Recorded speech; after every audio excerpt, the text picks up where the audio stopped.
Licenciado Waldy Taveras, la persona que más conoce de leyes municipales en la República Dominicana. Waldy Taveras, un reconocido dirigente del Partido Revolucionario Moderno.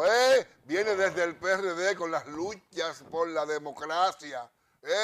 Con él vamos a hablar de múltiples facetas de la municipalidad. Bienvenido, Waldy Taveras. Gracias, hermano, por la invitación y la ponderación. Sí. Con dos observaciones. Ya a mí me sacan de la dirección de ese partido. ¿Usted lo sacaron de la dirección, de la estructura del PRM nacional? No, sí, de todo eso. Yo nada más estoy ahí en un comité de base, del que no me voy, no permito que más me voten ni me callo. Ah, sí. Usted PRM, usted es lo que no pertenece. Usted es dirigente popular del Partido Revolucionario Moderno. Yo lo que soy es un miembro de esa. Un miembro de sí, como yo. Y que fui fundador de eso. Sí. Y como yo fundé eso, ni me voy, ni permito que mal me voten, ni tampoco que me calle. Comparaciones del PRD y el PRM. Mira, no hay mucha diferencia, porque en esencia no se produjo un cambio en la mentalidad de quienes vinieron los mismos PRDistas para acá. Cambiamos de persona, cambiamos de nombre, pero mantenemos la misma conducta en más de un 80%. ¿Cómo así? O sea, los PRMistas se comportan en más de un 80% igual como se comportaban cuando estaban en el PRD. Si tú coges la historia del PRD, el PRD celebra triunfo entre 18 y 20 años. Celebran en el 62, le dan el golpe a Bosch en el 63, pero tienen que esperar hasta el 78 para celebrar. Le pido esa imagen ahora, director. ¿Qué significa eso? Que entre el triunfo del 63 al triunfo del 78 pasaron 16 años. Cuando del ganó 62 Bosch. Al 78 cuando ganó don Antonio. 16 años. Sí. Entonces, luego del 78, que se da, hasta el año 2000, cuando vuelve a celebrar con Hipólito Mejía, ya ahí tenemos 20 años casi. Y de ahí, de Hipólito hasta el 20, es del 20, del 2000 hasta el 2020. Entonces, en 2004 que sale Hipólito. No, yo lo cuento de cuando tú celebras la victoria. Ok. 20 años después tú vuelves a celebrar. Entonces, si pero no el se... PRM rompió con la maldición del bambino. ¿De qué? De que el presidente Luis Abinader se reeligió, que sí. no lo había podido hacer nadie. Pero don Antonio no aspiró a la reelección, por lo tanto no podía valorarse. Sí. Lo que sí ahí se dieron fue 2 años consecutivos, 78-82 y 82-86. Sí. Si en el PRM no se sientan a conocer la historia de por qué se celebra aproximadamente cada 20 años una victoria, la consecuencia de eso, el por qué, entonces estaría obligado a repetirlo. En mi caso yo digo que Bosch comenzó a gobernar sin apoyo del partido, se separó del partido y recibió el golpe de Estado, entre una de las muchas razones.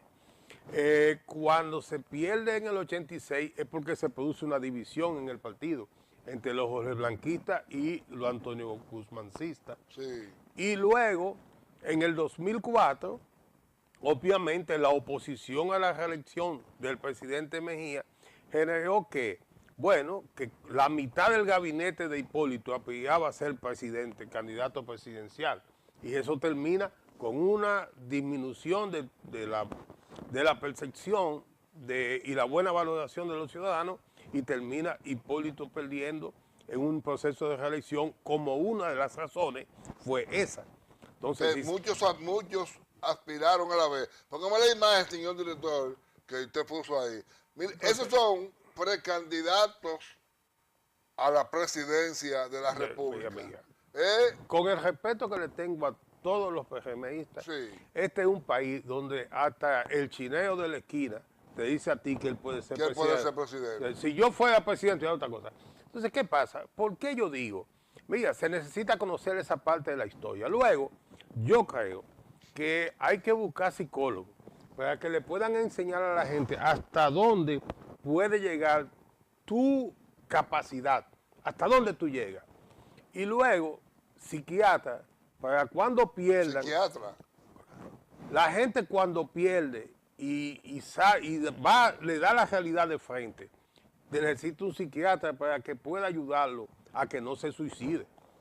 Por eso, cada vez que hay cambio de gobierno, cambio de poder, tú ves funcionarios que caen en la depresión, algunos se suicidan y otros terminan viviendo los últimos años de su vida en la depresión.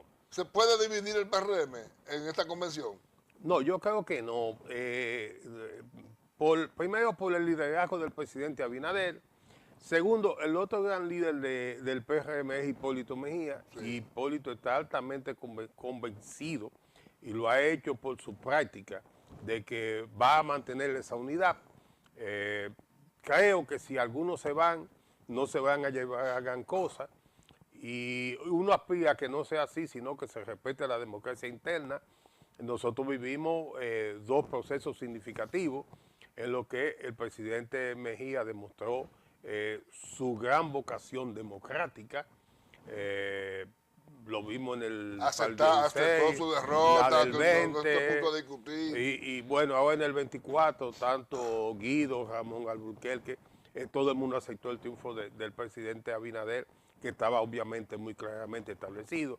Yo creo que el presidente va a ser el gran árbitro y que esas aspiraciones, por más que sea, no van a romper tanto la estructura del PRM como para uno hablar de una división. ¿Cómo manejarán las bases, los miembros del PRM, de los barrios, de los pueblos, de los campos? Mire, dirigente como usted, me dice, ya yo no soy dirigente porque me sacaron.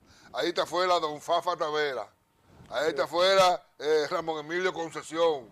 Ahí está afuera Ramón Alburquerque, el ingeniero Ramón Alburquerque. Sí, pero mira, Alberto Atala, sí, pero, Eddie Olivares. No, Eddie es vicepresidente. Pero está fuera del gobierno. Sí, no, pero mira, el problema de eso es que no todo el mundo entiende que está en una organización para estar en la cabeza. Hay que entender ese ciclo de cambio y que obviamente llegue el proceso de lo que usted pasó de ser el activista a convertirse como usted decida hacerlo.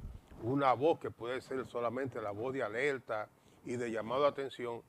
Y quienes tenemos el privilegio, como Concepción, Ramón y todo este grupo, que ya no tenemos otras aspiraciones que no sea que el país progrese, que evitemos un retroceso después de todo este esfuerzo que se ha hecho, después de Luis recibir un Estado fallido. ¿Cómo un Estado fallido?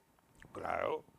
En el 2020, cuando el presidente Abinader llega a la presidencia de la República, independientemente de la pandemia, ya aquí había un Estado fallido, porque dentro de las razones que se argumentan para un Estado fallido es cuando el gobierno como tal de ese Estado no tiene control de su territorio, o cuando el gobierno de ese Estado no puede garantizarle la tranquilidad y la seguridad ciudadana.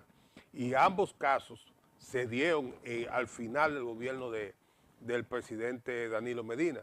Se perdió el control de la frontera, vino la masiva migración haitiana, él mismo lo manifestó en aspectos, en eventos internacionales, y Leonel en el 2007, 6-7, dicta un decreto mediante el cual se regula el derecho ciudadano al libre tránsito y al libre comercio cuando limite el horario que hoy tanto critican los PLDistas.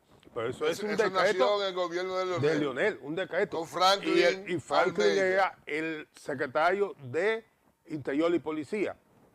¿Qué pasó en ese momento? Eso es un intento de controlar el monstruo. No, y además es una demostración evidente de que la delincuencia venció al Estado. Que el delincuente se impuso frente al ciudadano organizado y decente. Porque el ciudadano decente ha tenido que trancarse en su casa, porque no puede salir a la calle, porque en la calle quienes están son los delincuentes. Y más de madrugada, de noche, No, yo digo de noche. Sí. Pero es una limitación a tu derecho fundamental. A libre tránsito. A mi libre tránsito y al que es comerciante, el libre comercio.